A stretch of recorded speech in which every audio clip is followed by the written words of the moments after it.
onde fala qual é o papel de um pastor, de um ministro. Está tudo aqui, que fala exatamente o que é que um pastor tem que fazer. O pastor faz tudo na igreja? Não. Mas ele tem as atribuições dele, que é na Bíblia, dada por Jesus. E também na doutrinação do apóstolo Paulo para a igreja. 2 Timóteo capítulo 4, verso 1. Diz assim, conjuro-te, né, perante Deus e Cristo Jesus, que hão de julgar vivos e mortos, pela sua manifestação e pelo seu reino. Prega a palavra. Olha o que ele diz. Prega a palavra. Isso foi ele falando para o pastor. Esse é o papel de um pastor. Prega a palavra. Insta, né? Quer seja oportuno, quer não. Ou seja, ele quer dizer, tanto em tempo e fora de tempo. Não há tempo para pregar a palavra. Em todo tempo. É sempre que surgir a oportunidade. Que Deus cria a oportunidade para a gente. Aí ele diz aqui, corrige, repreende, exorta com toda longanimidade e doutrina, pois haverá tempo em que não suportarão a sã doutrina. Isso já não está acontecendo?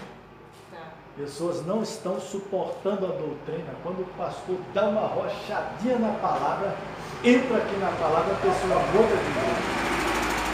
Quando ele chega lá, o de lá também aperta, que a palavra faz isso, de lá corre, outra hora diz, vou ficar em casa, vou ficar ouvindo alguém pela internet. Mas o Senhor nos manda congregar. O que é congregar? É reunir, é nos agregar, é nos confortar para orar. Porque ele diz, por isso ele diz, se 2 ou 3 estiver reunidos em meu nome, ali estou eu no meio deles. Amém.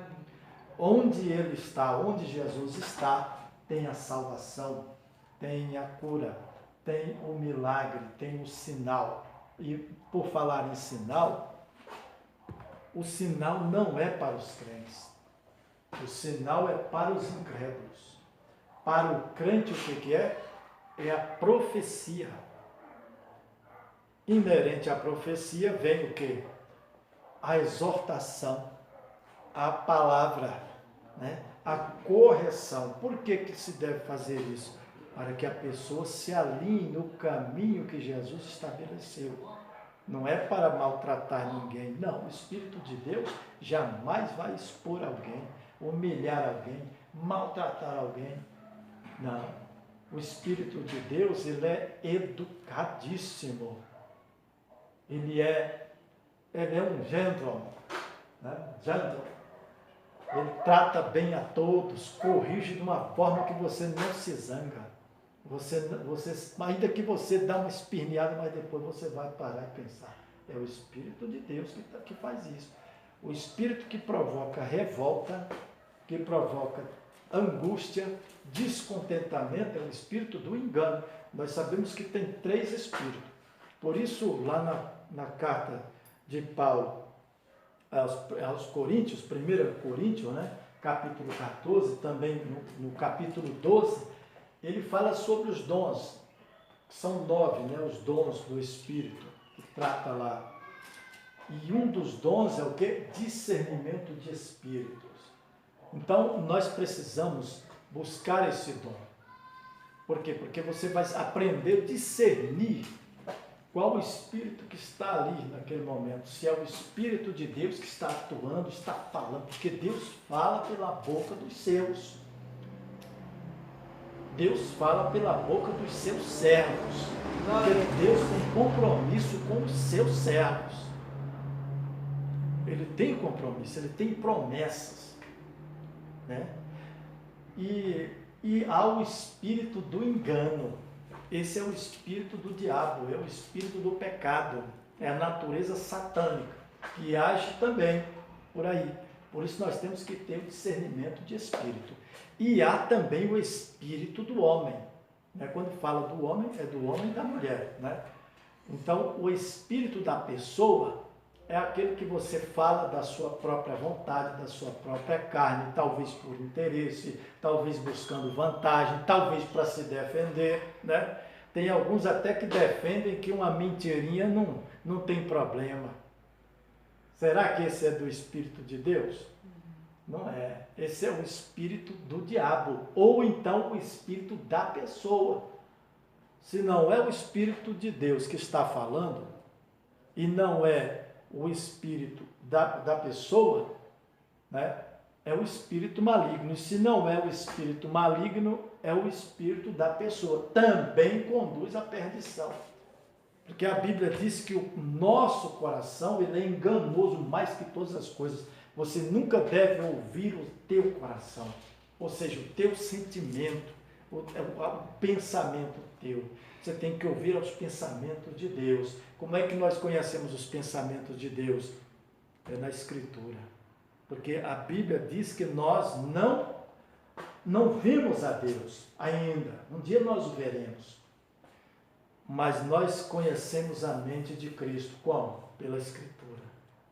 Então, cada palavra que você ouve aqui, aquela palavra que vai trazer paz para você, vai te trazer socorro, vai trazer salvação, perdão, arrependimento dos pecados, das obras mortas, das coisas praticadas, dos males praticados. Então, é a mente de Cristo que está agindo em você. Aí o Espírito de Deus. Glória a Deus. E aqui ele está dizendo, olha, prega a palavra, né? Em tempo e fora de tempo, seja oportuno, né? Corrige, repreende, exorta, né? Com toda longanimidade. Longanimidade é uma paciência, né? É você ser longânimo, você ser tolerante, você ser flexível. Eu não posso ser flexível quanto ao pecado, mas eu posso ser flexível com os meus irmãos e as minhas irmãs, com o povo de Deus, mas o pecado não, nós não podemos admitir, porque o pecado gera a morte, que é a morte espiritual, né? Então nós precisamos ter todo um zelo. Aí ele diz aqui, ó, com toda longanimidade, ou seja, com toda paciência e doutrina. Doutrina, por exemplo, quando você doutrina alguém, você ensina para a pessoa as regras, você ensina, quando você está ensinando o seu filho lá, a educação, que geralmente ela é atribuída às mães, e isso é correto, porque quem educa um filho é uma mãe, né? Alguns casos que o filho não tem mãe, tem pai, o pai então doutrina aquele filho. Às vezes é doutrinado pela avó, que também é uma mãe, não é? Então, as mães é que educam os filhos, não é a professora na escola. E muitas das vezes, por falta de ensinamento, por falta de treinamento, as mães acham que é a professora que educa. Não, a professora ensina a parte intelectual. Ela ensina a parte didática. A educação vem de casa. É a mãe que ensina. Porque a mãe é que está mais próxima do filho. É quem cuida daquele filho, é quem amamenta ele, é quem geralmente dá banho nele. Os pais também fazem isso, mas é mais raro, é mais difícil. O pai ele é provedor. Ele trabalha, ele corre atrás. Hoje houve muita inversão de valores e a Bíblia fala que o maligno, ele procura fazer com que o certo seja errado e que o errado seja certo. Mas nós sabemos que o que está errado não pode estar certo. Certo é certo, errado é errado, né? Aquilo que começa errado não pode terminar certo. Aquilo que começa errado, é preciso ter um encontro com Jesus Cristo no caminho, para que a situação mude. Aí você transforma da água para o vinho, né? Então você se torna uma nova criatura, como diz lá em 2 Coríntios 5, verso 17. aquele que está em Cristo, nova criatura é. As coisas velhas passaram, tudo se fez novo. Então, quem está com Cristo Jesus, ele está apto para ir ao céu. Ele está pronto para que o Senhor o receba. Agora, se ele está envolvido com o mundo, só coisas do mundo, aprende só coisas do mundo, vive as coisas do mundo, fala as coisas do mundo, usa as coisas que o mundo lhe oferece, não está ligado a Deus, não está buscando o Senhor, não medita na palavra de Deus, não vigia, porque aquele hino que nós cantamos no começo aqui, fala para a gente orar e vigiar, né? Porque nós temos que orar e vigiar para não cair em tentação. Porque os nossos lábios, ele foi feito para glorificar a Deus, para louvar o Senhor, para dizer palavras boas ao nosso próximo, não para amaldiçoar ninguém. Então nós precisamos ficar atentos nisso, né? E ele fala aqui, ó, para concluir, ele diz: pois haverá tempo em que não suportarão a sã doutrina. Isso já acontece, que pessoas, porque estão com seu ouvido, suas mentes cauterizadas, estão impregnados das coisas do mundo, eles não suportam mais a sã doutrina. Para eles, a doutrina de Cristo está errada. E eles é que estão certos, né? Estão inertes, numa boa, né?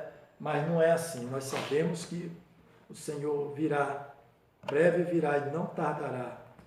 Glória a Deus. Aí ele fala aqui, ó, cercar-se-ão de mestres, segundo as suas próprias cobiças, como se sentindo coceira nos ouvidos, e se recusarão a dar ouvidos à verdade. Então, a palavra nos adverte duramente sobre isso. Isso está acontecendo agora, viu?